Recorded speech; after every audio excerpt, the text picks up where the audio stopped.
Welcome to the African Album Review Podcast, where we review Africa's best and latest music projects.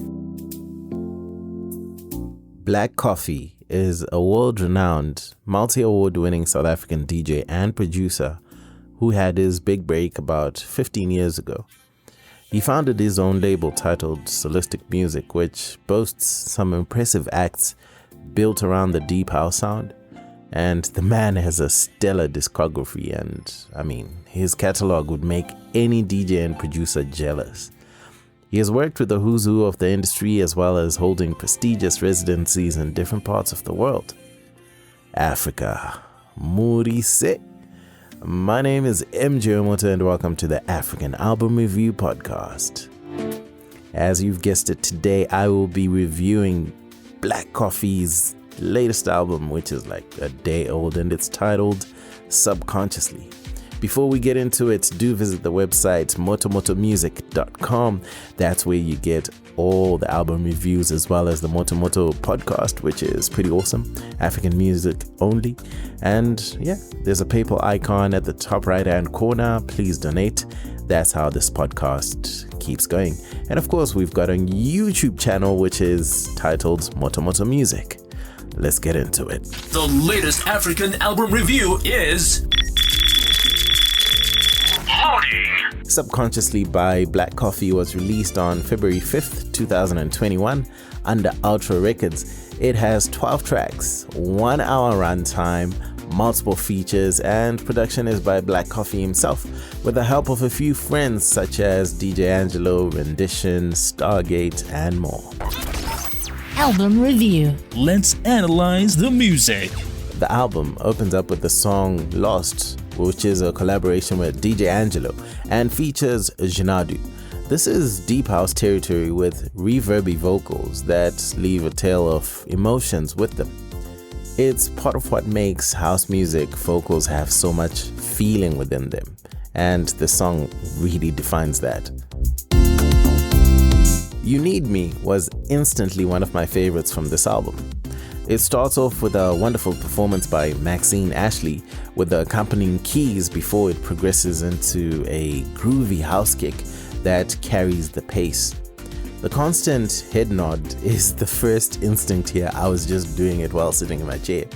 It was great to see Black Coffee also collaborate with fellow South African producer, Sunil Musician, who has been responsible for quite a number of hits on the continent over the last 3 years or so.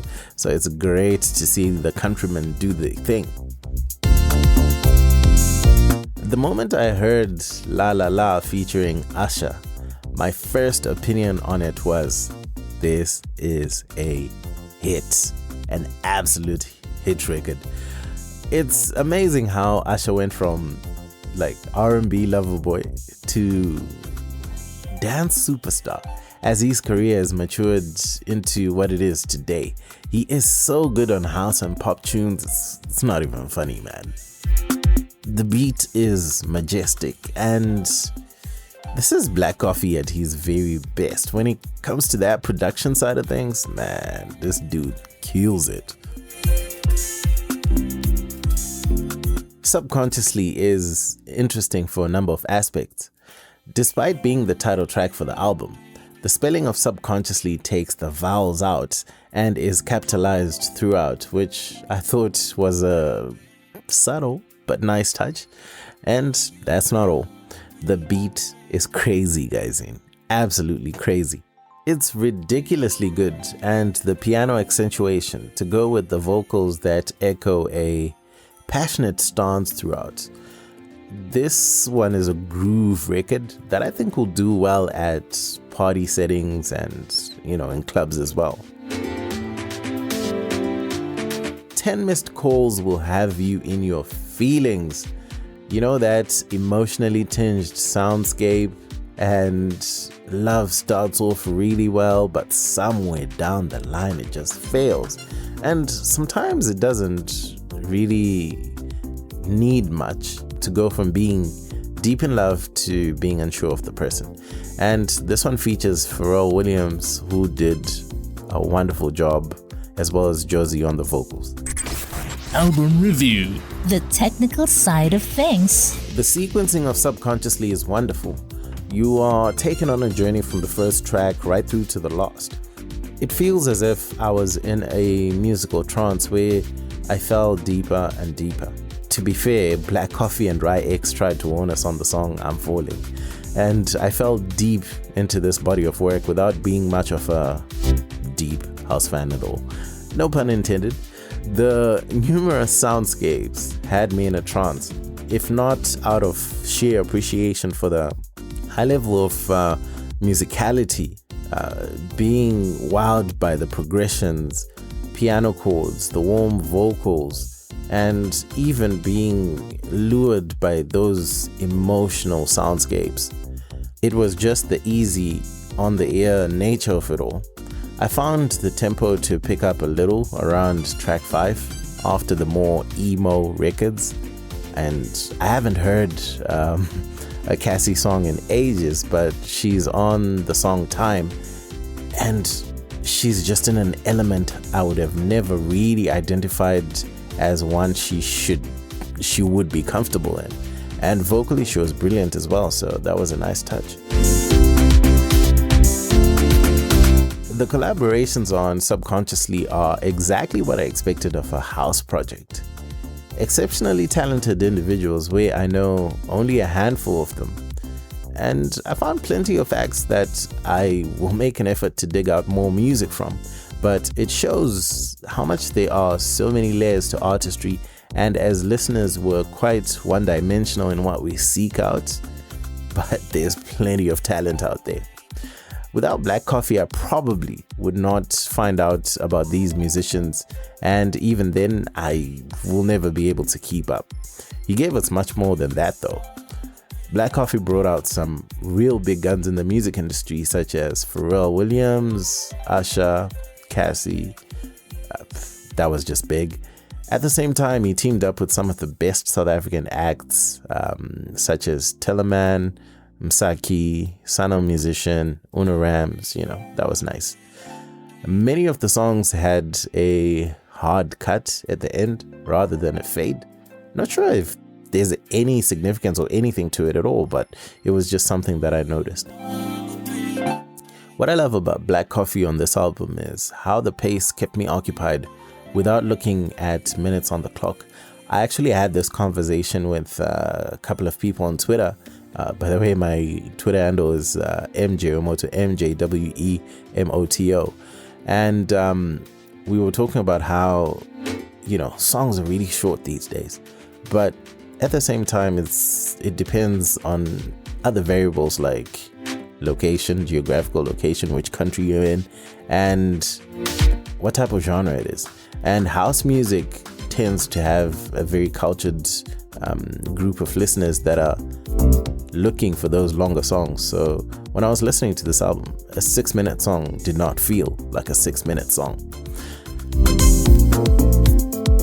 And I think add to that, the well-positioned collabos all showed up, be directly as vocalists or producers, to just give this entire project the feel that it's got. Album Review. The final thoughts. There's evident melancholy that grips you. Much of it's centered around failed relationships.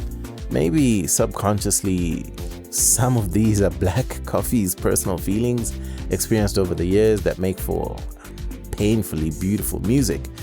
But outside this, in terms of what you feel when you're listening to the music, you would want to listen to this kind of music with a cocktail in hand while chilling in introspection, outside or something.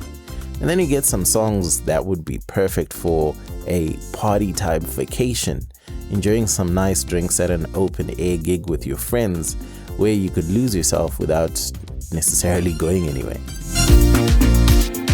It's very hard to pick any songs as the best, but there are some standout tracks based on personal taste, such as I'm Ready featuring Celeste, La La La featuring Usher, which is the biggest hit here, quote me. Never Gonna Forget, which has a guitar that I love, Flavor featuring Uno Rams and Teleman, I'm Falling, I think that's the one with Rai X. Wish You Were Here featuring Saki. Oh, this one, you know what? It's in the hat for Song of the Project as well. Definitely a top 3 track for me. Msaki killed them vocals, y'all. Of course, Drive alongside David Guetta and Delilah Montague. It's right up there. And it had me up from my seat. Even if it's like 2 to 3 years old now, the song is still fire. Subconsciously is house music heaven, from deep house to your dance floor hits with some noticeable South African flavor and gorgeous African guitar sequences. This one is a no skips album, and brilliantly so, but one of the best to ever do it, Black Coffee. Otherwise, that's it for me. My name is MJ Wemoto, son of Zimbabwe, signing out. This was the African Album Review Podcast. Peace. Day. Moto Music, the best place to listen to podcasts about African music online.